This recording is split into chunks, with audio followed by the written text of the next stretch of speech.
तर राज्यपाल पदासाठी 8 दिवस वाट पाहणार असं विधान केलंय आनंदराव अडसूळ यांनी।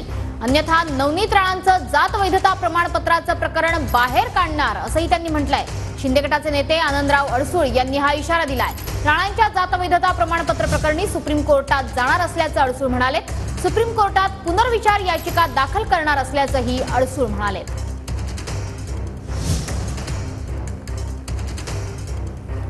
राज्यपाल पदासाठी 8 दिवस वाट बघणार, नाहीतर राणांचं जात वैधता प्रमाणपत्र बाहेर काढणार असा इशारा आनंदराव अडसूळ यांनी दिलाय।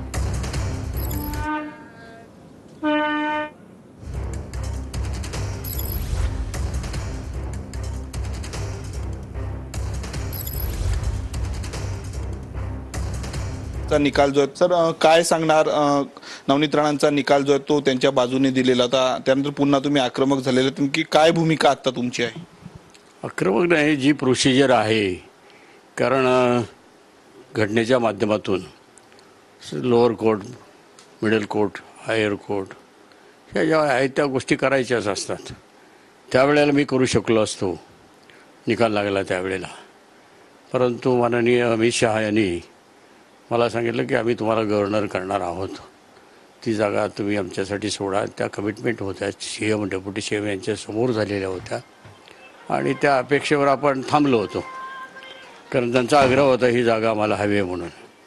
तर आपण आता शेवटी एक रिस्पेक्ट म्हणून तिघांच्या उपस्थितीत त्याला होकार दिला आणि इव्हन मुख्यमंत्री आणि डेप्युटी चीफ मिनिस्टर दोघांच्या सहीने एक प्रस्ताव त्यांनी तो पाठवला आहे। डिलिव्हरी लगेच दुसऱ्या दिवशी पाठवला की गव्हर्नर किंवा तत्सम इक्विव्हॅलंट टू गव्हर्नर पोस्ट यांना देण्यात यावी, त्यांचा अनुभव आणि इतर गोष्टी लक्षात घेता।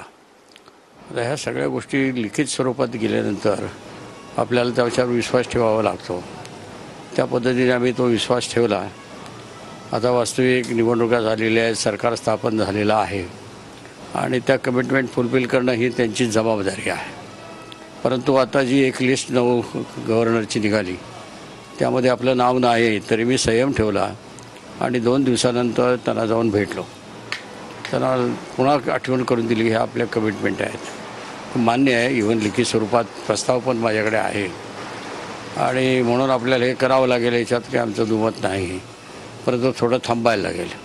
आता थांबण्याला काय मर्यादा आहे, कारण याची पार्श्वभूमी अशी आहे, ज्या वेळेला सुप्रीम कोर्टामध्ये नवनीत राणा अपिलामध्ये गेली